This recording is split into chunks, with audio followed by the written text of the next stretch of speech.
পাই সব আমি ফেসবুকে দিয়ে দিই। এই প্রথম ইন দ্য হিস্ট্রি। আমার এমপি সাহেবের বেতন কত আপনারা জানতেন আগে? এই যে আমি যে 1,72,000 বেতন পাই মাসে, এটা আপনারা প্রথম জানছেন। আমার এলাকায় 50 বছরের ইতিহাসে কোনো এমপি বলেন নাই যে ঈদের সময় যে জননেত্রী শেখ হাসিনা যে কিছু উপহার পাঠান শাড়ি, এখন 500-700 শাড়ি পাঠাইছেন উনি। তা এই এমপি সাহেব কি দেখছেন যে ঘরে ঘরে গিয়া কি কেউ শাড়ি দেয়? শাড়িটা কি করেন উনি?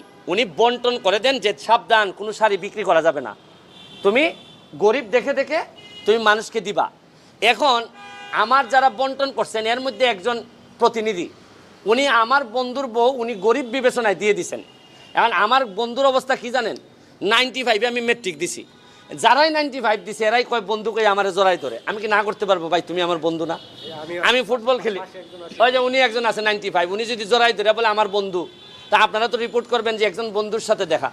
কিন্তু বন্ধু আর এমনভাবে সাংবাদিকরা রিপোর্ট করে যে ব্যারিস্টার সুমন বন্ধুর বউকে শাড়ি দিলেন, বোঝা যায় বন্ধুর বউর সাথে আমার সম্পর্ক।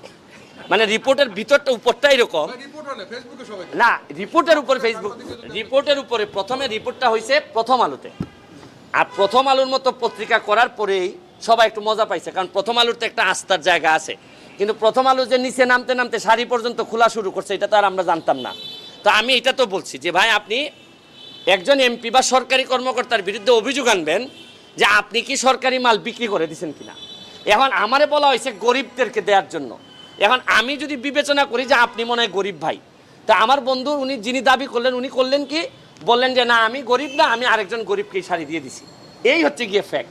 কিন্তু উনি ফেসবুকে এত সুন্দর করে লিখেছেন, এইখানের মধ্যে যদি উনি আমার বন্ধু হইতেন তাহলে উনি গরিবের শাড়ি উনার কাছে আসছে, উনি শাড়ি দিয়ে দিছেন গরিবদের গণ। আর শুনেন, হাজার হাজার কোটি যাচ্ছে, বিক্রি হয়ে যাচ্ছে, কেউ কিছু বলছে না। আর ব্যারিস্টার সুমন 2টা শাড়ি, এত শাড়ির মধ্যে 2টা শাড়ি তার বন্ধুর বউ পেয়ে গেছে। এটা কত মজার নিউজ। আমি এগুলোর জন্য প্রস্তুত, কারণ আমি এক ধরনের সাংবাদিকই তো আপনাদের মতো। সুতরাং আপনাদের চাই চরিত্র সম্পর্কে বা আপনারা আমার চরিত্র সম্পর্কে ভালো জানেন। আর আমি শুনেন 2টা জিনিস আমি কনফার্ম করে রাখছি। একটা হচ্ছে কি, ব্যারিস্টার সুমন যতদিন এমপি আছে তার পরিবার এবং সে কোনো সম্পদের মালিক হবে না। এবং আমি আমার গ্রিন কার্ড আমেরিকান যে আমার সাথে টাই গ্রিন কার্ড ছিল এইটাও আমি জমা দিয়ে আসছি। এবং আমি কথা দিছি 9.5 লাখ টাকা নিয়ে আমি এইবার নির্বাচন করছি। আগামীবার যদি নির্বাচন করার ঠাঁস আমার থাকে, যদিও যে অবস্থা প্রথম 3 মাসে আমার 12 কেজি ওজন কমছে, আমার মনে হয় না আমি শেষ পর্যন্ত টিকতে পারবো কিনা 5 বছর। তা আবারও যদি খায়স হয় তো ওই 9.5 লাখ টাকা নিয়েই আমি যাদেরকে অবদান রাখবো এরা আমার জন্য বিনা পয়সায় কাজ করে আমারে যদি জিতাবে।